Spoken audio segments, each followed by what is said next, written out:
その箱ごとにいわゆる世界観を作れると言いますか。これ一見普通のズゴックなんですけど、これもう10年ぐらいもうフルコンプするぐらい集めてる感じになりますね。当時別にこの機体が好きじゃなかったんですけど、なんかこの年ぐらいになってこの機体めっちゃ好きになっちゃって、誰よりもガンダム好きになりたいし、ガンダムっていいもんなんだぞっていうのをなんかアピールしたいなって気持ちも結構強くなって、これないと死んじゃいますからね。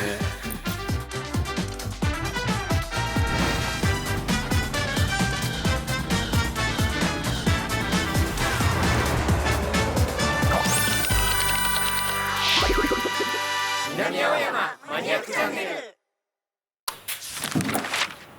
あ、こんにちは。高橋と申します。よろしくお願いします。はい。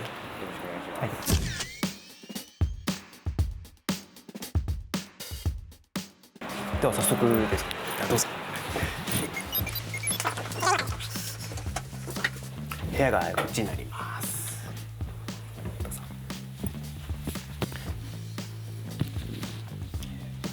ガンダムがもう大好きで、結構ガンダムのコレクションっていうのをやってまして、結構ガンプラだったり、あとガンダムのフィギュアとか、最近だと食玩のコレクション系とかもたくさんあるので、そういうのをなんかいろいろ集めて、で結構集めるのも好きなんですけど、かっこよく飾りたいなっていうのが結構自分の中のこだわりで、部屋の中のケースとか、そういう飾り方っていうのは結構自分の中でいろいろこだわってるかなと思ってます。ケ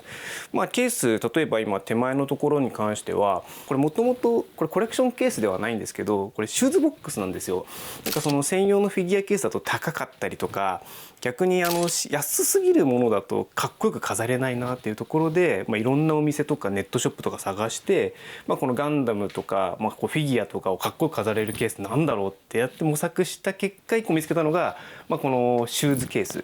をフィギュアケースに転用して使ってるような形です。で入れ方なんですけど、結構これが何でいいかっていうと、このケースって一個一個こう枠が組まれるじゃないですか。このシューズケースなんで、その箱ごとにいわゆる世界観を作れると言いますか。例えばガンダムって作品がいっぱいあったりするんで、例えばそのファーストだったりゼータガンダムとか、あとは外伝とか、いろんなガンダムのシリーズがあるんで、この箱のケースの中にそれぞれの作品だったり、何かしらやっぱ自分の好きななんかテーマを持ってこう飾るようにしてます。例えばこの辺だと、ここがガンダム、ファーストのジオリジンですかね。はい。さっきのククルス・ドアンの島って言われてる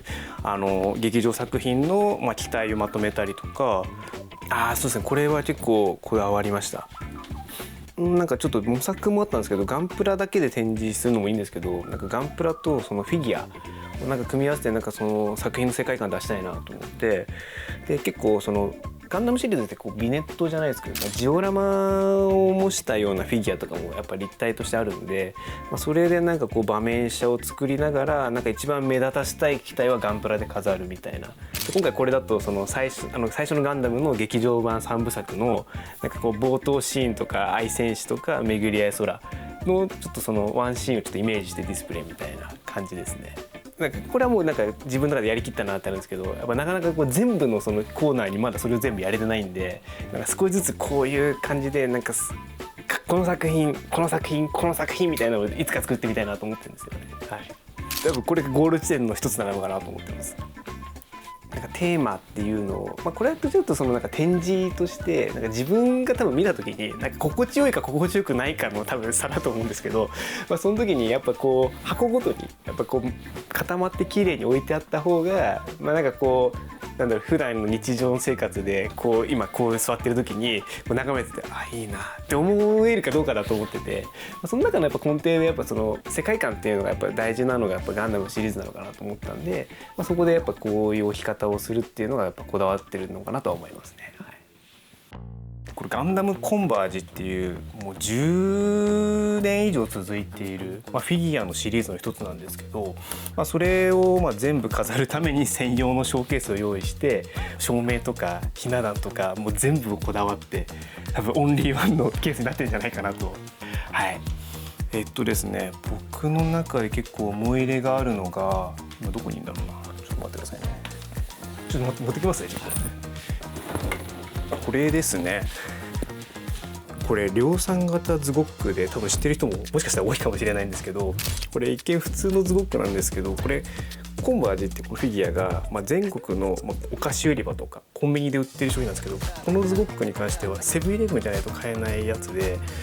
みんなセブンイレブンで買うからどこにも売ってなくて、セブンイレブンを何軒だろう、十何軒ぐらいずっとチャリンコで回って、これ発売したの高校生ぐらいの時だったんですけど、もう人生で多分一番セブンイレブン回ったなっていう。でもすごいやっとの覚えで、これ見つけた時がそのお菓子売り場のコーナーの右端の端っこのところにちょこんって1個だけ残ってて、あるってなって、で手に入れて、もうそれっきりもうずっともう大切に飾ってて、で結構これを手に入れた時からなんかこのシリーズなんか愛着どんどん湧いてくるなと思って、もうずっと全部集めようと思ったので、高校生から集めてもう10年ぐらいもうフルコンプするぐらい集めてるような感じになりますね。で最初はなんか好きな機体だけ集めてたんですけど、だんだんこれなんか並べてるとすごいかっこいいなと思ってて、でちょっとこういう思い入れのあるものを手に入れたりしていくうちに、これ全部欲しいなと思って、もう新しいの出るたんびに、学生の頃ってお金なかったんですけど、そのためだけに貯金したりとかバイトしたりとかして、手に入れてたって感じですかね。結構そうですね、これが結構自分の中で、集めているコレクションの中ではガンプラと並ぶぐらい、集めてるシリーズなのかなって感じですね。はい、これなんですけど、これ、SD ガンダムっていうそのガンダムのそのデフォルメされてるプラモデルシリーズで、これが僕が人生で初めて作ったガンプラなんですよ。ちっちゃい頃にその母親にデパートで買ってもらったのがそのガンプラの出会いで、これを作ってプラモデルを知って、でそのプラモデルに説明書ってあるじゃないですか。説明書の中にこのメカの説明とか、このメカがこの機体から発展するよみたいなのがいっぱい書いてあるんですよ。それをちっちゃい頃にそれを読み始めたのがちょっとガンダムをハマるきっかけになってたって感じで、こんなのこれとこれが関係あるんだっていうのを知って、じゃあそのプラモデルまた買ってみたいなのをこう無限ループしていくうちに、だんだんガンダム知識がついてきて、そしたらやっぱアニメ見たくなっちゃったんで、アニメを見始めて早数十年こんなことになってしまったっていう感じですかね。なんで結構これに関しては、自分の本当にルーツになるようなガンプラなんで結構思い入れがありますね。はい、これリゲルグっていう機体で、最初これ色が赤いじゃないですか。で違うんですけど、シャア専用だと思ったんですよ。多分知ってる人はなるほどねってなるんですけど、シャア専用のそのモビルスーツだと思って買ってもらったんですよね、当時なんか。でだと思ったら全然違う機体でしたっていうのが自分の中で当時衝撃で、そっからなんか因果なもんですよね。当時別にこの機体が好きじゃなかったんですけど、なんかこの年ぐらいになってこの機体めっちゃ好きになっちゃって、やっぱちっちゃい頃のセンスすごいなと思って、やっぱりこうつながるものがあるんだなって思わせる機体だったりしますね。はい、ガンダムの出会い自体は結構もっと前にあって、最初その父親がそのゲームが好きで、ゲームでスーパーロボット対戦みたいな、いろんななんかシミュレーションゲームとかやるのが好きだったんで、全然ガンダムとか全く興味ないけど、そのゲームやってた時に出てきた映像のロボットとその買ったガンプラが同じやつだったんですよね。それでこれあれだってなって、でそっからどんどんハマっていくみたいな、結構きっかけだったりしますね。なんか当時はなんかそのガンダムにのめり込んでたってわけじゃなかったんで、なんか結構いろいろなおもちゃで遊ぶことが多かったんですよ。特にそのベイブレードとか遊戯王とかってそのブームが終わっちゃうとやる友達がいなくなっちゃって、結局使わなくなっちゃうじゃないですか。でその中で、そのブームとかスタイルとか関係なくガンプラってずっと続いてたから、結果的に自分ってなんかやっぱその当時からやっぱのめり込む何かが欲しかったんですよね。その時にガンダムがやっぱ生き残ったんですよね、結果的に。でそっからもうずっとそのガンプラっていうのを身近にあるから、やっぱ遊ぶで作っていく、でこれがあるならこれが欲しいからっていうのを続けてって、小学校中学校高校っていうのもそこがずっと途切れずにつながって、もうずっと今に至ってしまうって感じですかね。はい、ガンダムっていうのを知ってるってっていう人はいるかもしれないですけど、ガンダム好きって友達ってほとんどいなかったんですよ当時。本当に自分だけの趣味だったんですよね。でバカにするじゃないですけど、当時ってやっぱそのなんかオタクじゃんみたいな感じで、なんかそのサッカー少年とかが言ってくる時があったんですけど、その時に自分の中で思ったのが、別にそんなになんかかっこいいものでもねえよなと思って、結構自分の中では、今ってもう結構アニメ文化がやっぱ浸透してるからそんな出なかったないですけど、そういうのを言われた時になんでだと思ったんで、そっから結構その、ガンダム全然俺好きなんだなっていうのを改めてなんか認識したタイミングがあって、そっからやっぱその誰よりもガンダム好きになりたいし、ガンダムっていいもんなんだぞっていうのをなんかアピールしたいなって気持ちも結構強くなって、中学校の頃ってそんなになんかこうガンダムを好きとかこういうの集めてんだとかっていうのは自分から言うことってあんまなかったんですよ。高校からもうガンダムめっちゃ好きみたいなのを堂々とアピールするようになった時からあだ名がガンダムって名前だったんですよ。それは結構自分でも衝撃的な展開だったんですけど、でもそれのおかげで僕って結構そのなんかあんまり運動ができるわけでもないし、勉強もそんなに平均点みたいな、なんか本当になんか特化したものが何もなかった中で、ガンダムのおかげで自分のなんかアイデンティティを作ってくれたみたいな。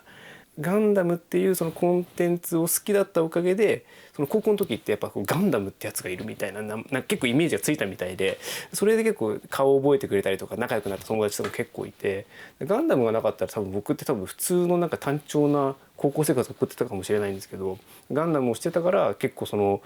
なんか多分普通の人生とは違う高校生活を送れたのかなみたいなのもあって、そこからやっぱその自分の中でやっぱガンダムっていうのは結構特別な存在になってって、で社会人になった後はガンダムで仕事したいなみたいなのもあったので、ちょっとそのそういうキャラクタートイとかを取り扱う仕事もやってみたりで、やっぱ何をするにしてもそのやっぱガンダムがその自分の人生につながることがたくさんあって、で今この年になってみて、もうやっぱガンダムってやっぱ取れない関係になっちゃったなって感じになってるって感じですかね。はい。結構やっぱりきっかけはやっぱガンプラが大きかったかと思いますね。ただ本当のなんかルーツの部分で言うと、もうちょっとさっきのガンプラっていうところが入り口だったんですけど、ハマっていくっていうところで言うと、結構100円のガチャガチャとかああいうのをなんかやっぱ当時からやっぱ収集癖があったんでしょうね。集めるのがすごい好きだったんですけど、やっぱガンプラってやっぱ小さい頃の金銭感覚でやっぱ高いというか、ちょっとこう敷居の高いものってイメージがあったんで、最初それの100円のガチャガチャからちょっとこう数を増やしていって、でそこからちょっとやっぱりこう年を取るといいますか、その小学生の中でやっぱ中学年高学年でちょっとお小遣いの量増えたタイミングで、そのプラモデルを始めていくみたいな感じでやってましたね。はい、これですね、100円のガチャガチャ。これのおかげで多分僕ガンダム好きになったというか詳しくなったと思います。これジャムルフィンっていうなんだそれって機体なんですけど、僕が一番好きな機体です。なんかそのガンダムって普通だったら多分かっこいいガンダムとか、敵でもやっぱライバル機はかっこいいって思うんですけど、なんかちょっと残念な機体が結構昔から好きで、この機体がその何でしょう、正直すごいマニアックといいますか、そのアニメの中でも1話しか出てこないような機体なんですけど、機動戦士ガンダムダブルゼータっていう作品に出てくる機体で、その主人公機がそのダブルゼータガンダムっていうすごいめちゃくちゃ強いガンダムがいるんですよ。頭からめちゃめちゃ強いビーム砲出たりとか、そのなんかビームサベルもただのビームサベル、ハイパービームサベルみたいな、もう何もかもがなんか規格外に強いようなガンダムに唯一この機体だけちょっと結構追い込んだみたいな機体で、追い込んだのがそのなんか結構そのシャアとかすごい強いライバル機じゃなくて、なんかちょっとわけわかんないガチャガチャしたメカがなんか頑張った結果すげえお前頑張ってんじゃんってなったらすごい愛着湧いちゃって、そっから結構好きになっちゃった機体ですね。はい。結構やっぱガンダムってそこがやっぱ面白いところなのかなと思って、物語の中でやっぱそのやっぱいわゆるエースとエースが戦うっていうところの構造の中になんかいろんなちょっとこう脇役だったり敵役とかがいっぱいいて、でその中になんかちょっとこう誰かしらそれぞれでなんか好きな要素が出てくるんですよね。それでやっぱこう10人聞いたらやっぱ10人全員違う答えが出てくるみたいな、そこが結構ガンダムのなんかこう奥深いところなのかなって思いますよね。はい。そうですね、やっぱりなんかそのガンプラももちろん大好きであるんですけど、やっぱそこのやっぱ根底にあるのはやっぱガンダムなのかなとは思いますね。めちゃめちゃ奥深いですね。なんかそのガンダムがすごい好きなところって、なんか調べても調べても終わらないのがすごい楽しくて、なんだろう、ゴールがないんですよ。で結構やっぱ単発もののアニメーションってやっぱある程度こう設定とか、まあその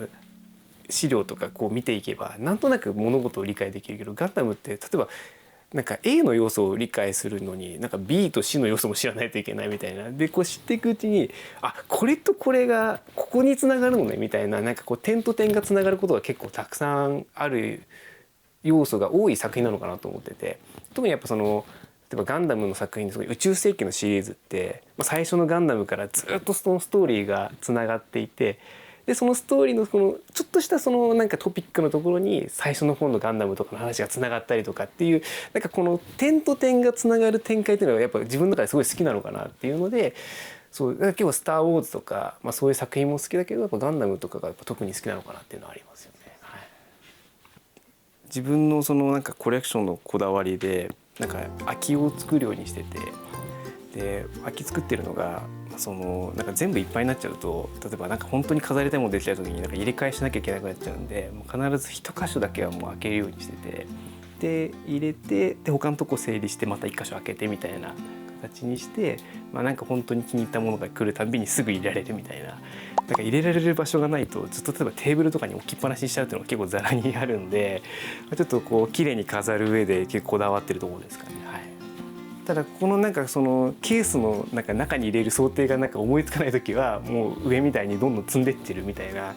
作らずにどんどん箱が積み上がってるような感じになっちゃってて、でここが今ちょっとほんと一部でクローゼットに本ちゃんの積んでるものが入ってるみたいな感じになりますね。はい、なんか結構作ったものを見るより結構この作ってないこの箱がこうなんでしょう、積み上がってるのを見上げるのも結構楽しいなっていうのは思いますね。なんかこう仕事終わって疲れた時になんかプラモデル作りたいなって思う時あるんですけど、なんかプラモデル作りたい、何作ろうかなって考えてこうずっと見てる過程が一番楽しかったりみたいな、で結局そのまま用が越しちゃって今日は作んなくていいやみたいな結構多いですね。はい、これがちょっと最近やっとゲットしたガンプラで、60分の1スケールのパーフェクトグレードっていうそのガンプラの中でも一番最高級のガンプラのブランドがあるんですよ。普通に買ってもそのブランドとしてすごいやっぱ高いんで1個1万とか2万ぐらいするガンプラなんですけど、これが海外でしか買えないガンプラで中国限定なんですよ。で中国限定でしか買えなくて、これちょっと光が当たるとですね、緑とか紫にちょっと変更するというか、なんかマニキュアみたいな光り方するんですけど、この特殊コーティングをされてるガンプラっていうのがほとんど存在しなくて、国内で持ってる人多分ほとんどいないんじゃないかぐらいの結構貴重なガンプラで、ただで持ってない一番の理由として、これ定価が1個10万円するんですよ。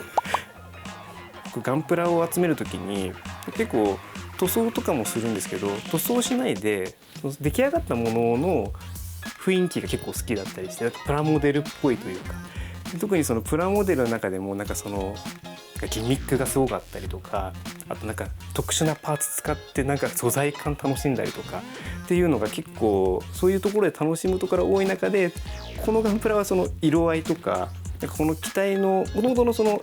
これいわゆる最初のガンダムなんですけど、最初のガンダムのその RX78-2 のそのトリコロールカラーのものは一般に売ってるんですけど、それの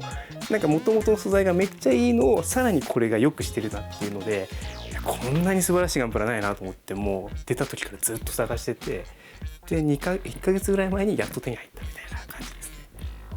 こうハッチとかがもう全部開くような感じで、中がもうちゃんと作り込まれてるみたいな感じですね。有名ですね。もうこういうのが欲しかったっていうのが小さい頃からありましたからね最近やっぱ気に入ってるのはこれですかね。ストライクフリーダム。これはもうすごいガンプラで、新しいガンプラなんですけど、これ色とか全く塗ってないんですよ。作るのは大変なんですけど、説明書通りにいわゆるパーツを切ってつけて組み立てるだけでもうこんなにすごいのができるようになってるから、これはちょっと作った時はちょっと感動しましたね。もう本当にすごいと思って。例えばこれとかこれハイニューガンダムっていう最近結構人気のガンダムですね。これアムロが乗ってたガンダムで、最初のガンダムのパイロットだったアムロがその小説版の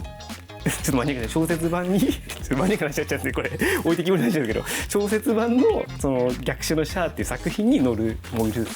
はい、でこう今までって多分白い状態でこれ作ってで色分けされたり塗ったりするんですけど、今だとやっぱこう金色とか、あとはもうこうフレームとか、あとはこうさっきのこのハイニューガンダムっていうのが青いカラーリングとか、この色分けがもう全部出来上がってるんで、これを普通に組み上げて説明書通りに作ってあげれば、これがちょうどこれ本当にそのまま作った状態なんですよ。この写真、このパッケージの写真になるぐらいの作品がニッパー一つで作れるっていうのが今のガンプラのやっぱすごいところなのかなと思いますよね。欲しいものはあるじゃないですか。欲しいけどでもちょっとお財布事情的にやばいなってなった時に、でも買わないで後悔する、買って後悔したいっていつも買っちゃうんですよ。もう買った後はいつも豆腐で食べてますね。でも豆腐だ、今週は豆腐を食べようみたいな感じで削っちゃいけないところ削ってますね。はいやっぱ生活を犠牲にするべきじゃないんでしょうけど、生活を犠牲にしてでも優先したいところはあるかもしれないですね。はい、自分がこう人生振り返った時にガンダムのない生活がなかったから、本当にガンダムのおかげで自分のこの毎日の生活に色をつけてくれたなとは思ってるんで、僕自身にとっては本当に良き相棒であり、本当に自分の人生を華やかにしてくれた恩人だと思いますね。はい、結構自分の中で今一押しのコーナーなんですけど、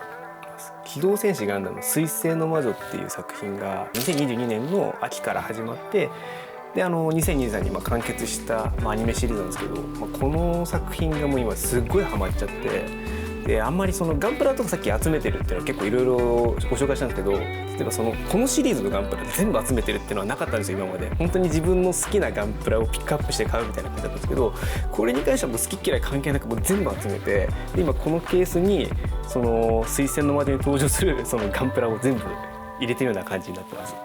ここはもう自分の中ではすごいこだわったというか、なんかお店みたいにしたいなと思って、結構ロゴとか買ったりとか、あとこのアクリルアクスタとか、もうこれもこのロゴも全部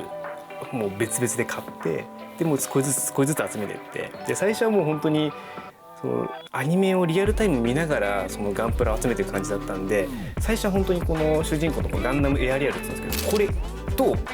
あとこれか、このディランザっていうこの敵のモビルスーツ、この2体しか最初になかったんだけど、去年からちょっとずつ集めてってやっとここまで来たみたいな感じになりますね。なんで本当になんか桜田ファミリア作るような感じで作ってて、でこの間やっともうアニメが終わって、でそのシリーズの劇中に出てくる機体がもうやっと全部出終わったんで、やっとこのケースが出来上がったって感じですね。はい、いやー人気ですよね。こんなになんかこう万人に受け入れられるガンダム作品ってあんまなかったんですけど、いや本当に何でしょう、なんか結構ブームになってましたよね。なんかガンダム知らない人も水星の魔女は知ってるみたいな人も結構いましたし、なんで自分もまさかこんなに結構ガンダムシリーズで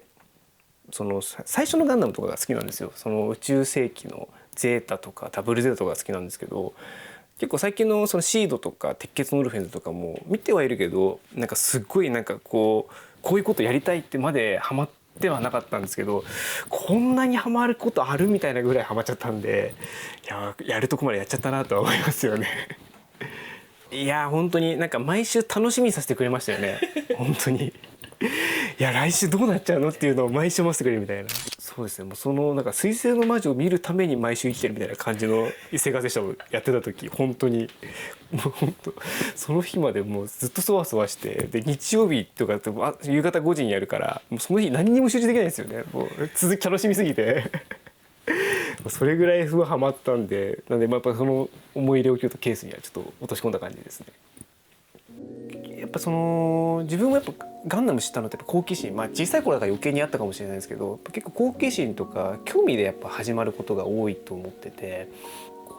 何でもそうだと思うんですけど、なんかガンダムとかアニメ見るのもそうだし、いろんな趣味っていっぱいあると思うんですけど、そういうのってなんか本当にちょっと足踏み出したら実はそこが大沼でめっちゃハマるみたいなのが結構定番だと思うんですよね。最近ってやっぱ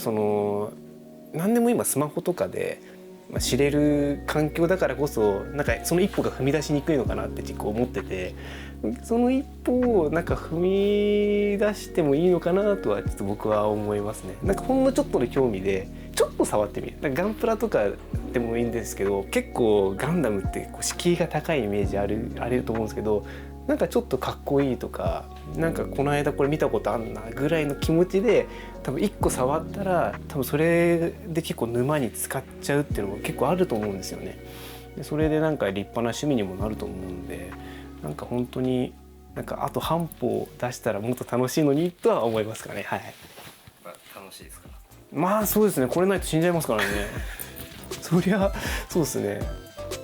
この収集の趣味は多分ずっと続けていくと思うんですよ。でやっぱり、この趣味ありきで生きてるっていうのもあるので、もちろん、基本は趣味なんで自分のためにだけにやってるんですけど、最近やっぱもう配信をやってるので、やっぱいろんな人になんかこの楽しさを伝えたいっていうのもありますね。やっぱり今置いてある置き方っていうのもまだ全然完成じゃないというか、自分の中ではもう全然まだ納得いってない状態なので、本当に時間かかってもいいから一個ずつ仕上げていく。でやっぱり自分の世界観とかその作品ごとの世界観を作っていきたいんで、なんか一つのゴール地点で目指したいのは、その歴代のそのガンダム作品が全部一個自分家で1作品ずつ全部眺められるようななんかディスプレイをしたいなと思ってますね。はい。